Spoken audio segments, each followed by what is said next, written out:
The Gamasutra job board is the most diverse, active and established board of its kind for the video game industry. Here is just one of the many positions being advertised right now. Location: North Hollywood, California. Primary function: lead communications, PR, social, community activities as pertaining to game mechanic studios and their products. Working within the marketing team, this role is expected to lead external product communication for all game mechanic studios products, including ideation, strategy and execution of PR activities and social media and community engagement. Scope: leads and manages logistics and inter-team communications, ensuring the communications team achieves its objectives for each title in coordination with the marketing team. Role in strategy planning: leads and contribute to your domestic, external communications strategy for overall IP, as well as title-specific launch strategy and execution across media relations, community, and social engagement.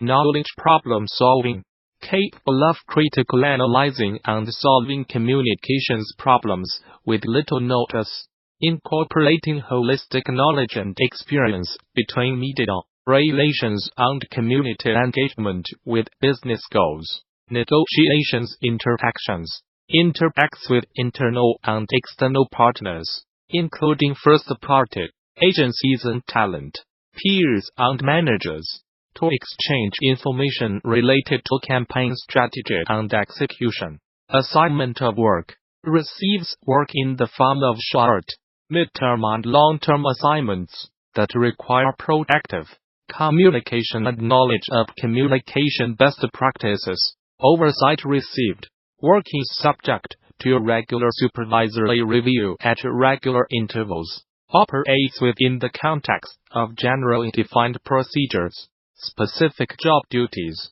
qualifications requirements, job type, full-time, experience, education, work authorization. Interested? Apply now. Whether you are just starting out, looking for something new, or just seeing what's out there, the Gamasutra job board is the place where game developers move ahead in their careers.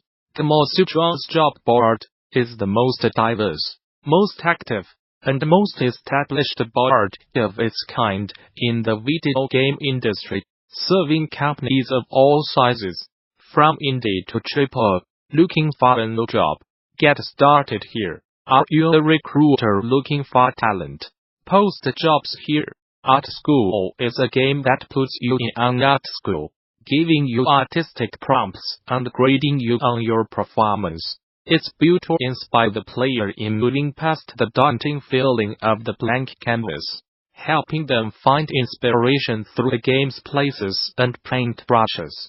Gamasutra sat down with Julian Glender, creator of Art School, to talk about the thoughts that went into creating a world built to draw out creativity from the player, designing prompts that would help the player get started, and giving the player fun tools that help them express the visions in their heads.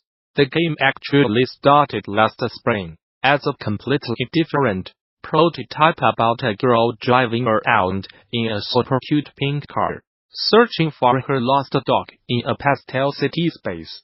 Basically a gentle The first assignment was that the player would draw a missing dog poster that would show up on telephone poles throughout the game. That ended up being the most fun part of the game, so I rolled with it.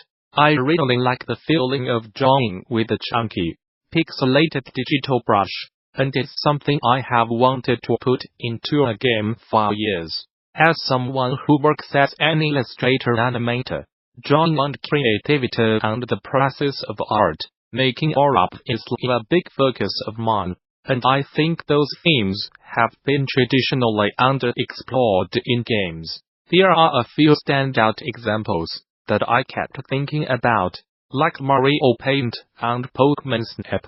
But the number of games where art is the underlying mechanic are kind a few and far between. I really want school to explore some questions about creativity and inspiration, which sometimes feels so magical and ethereal, and how you can fit that into a computer game, which is such a rigid and binary system by definition. Every time I have watched someone stream the game, they have had a different wild theory about how AI works. I will reveal the truth eventually, but I kinda wanna keep it top secret for a little while longer. I guess for this one I mostly looked outside of games. A lot of design choices were inspired by outdoor sculpture parks. We have some good ones in the NY area stomaching, and Deer Beacon upstate, Socrates Sculpture Park in Queens. And I was also a little inspired by the Pratt campus in Clinton Hill, which has a lot of cool outdoor artwork. The thing that all these parks do well is play with scale, creating huge larger-than-life moments to soak in as well as little things to discover. The layout of the art school campus, which is divided into a bunch of floating islands in space, was inspired by many golf courses, as well as the game Super Monkey Ball.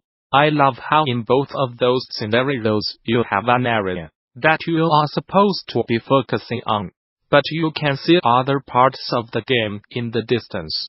There's something really mystical about it. It was important that the prompts had variety. I wanted a mix of tangible, easy-to-process assignments, make a geometric shape composed of exactly 10 lines, some that were a little more conceptual, listen to the room you are in and draw the songs, and some that were just totally bonkers. Draw what it would look like if two of your friends had a baby. I kept a running list in the Notes app on my phone for a few weeks, adding a prompt to any time something inspired me.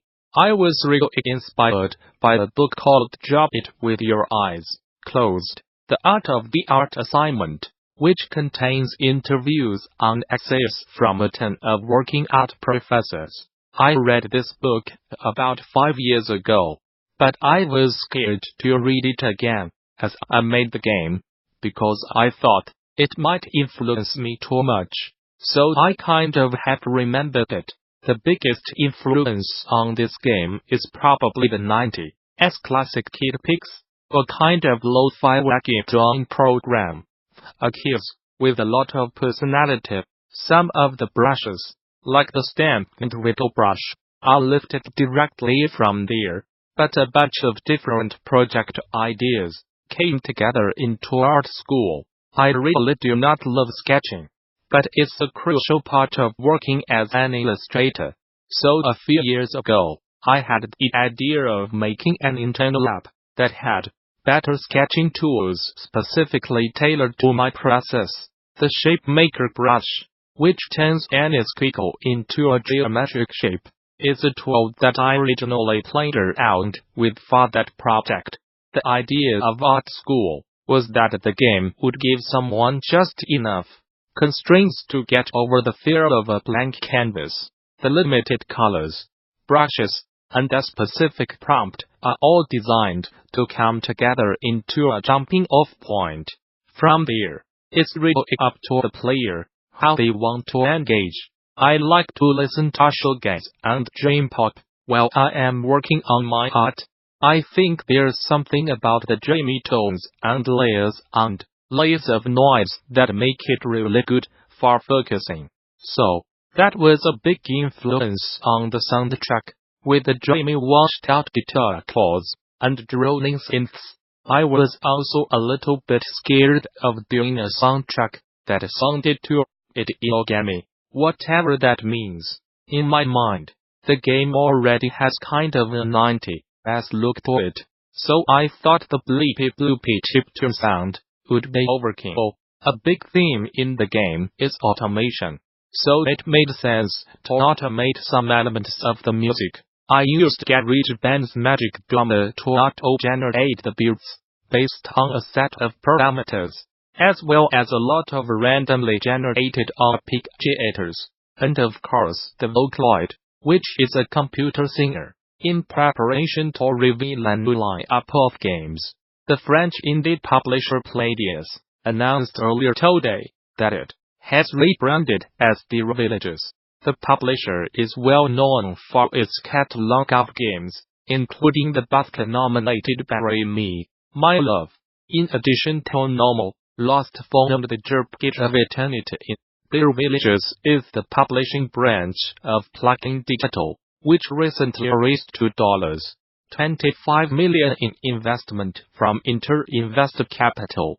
A press release explains that the investment will primarily be used to bolster a new publishing strategy under the Dear Villages brand. This will allow a publisher to expand its scope and build a repertoire of new games for apps and console, described as being into hardcore games. With Playdius, we built a very eclectic lineup, from mainstream narrative games on mobile to hardcore RPGs on PC and console, said head of publishing Guillaume Jamet. As our company grows, we decided to roll out a new ambitious publishing strategy based on a strong brand that clearly identifies as a provider of mid to hardcore games on PC and console. The full article with screenshots was originally posted on the game design blog Significant Bits. Unfortunately, Gamasutra no longer allows hot linking of non-HTTPS images, so only the charts are included here. Having grown up with JAX,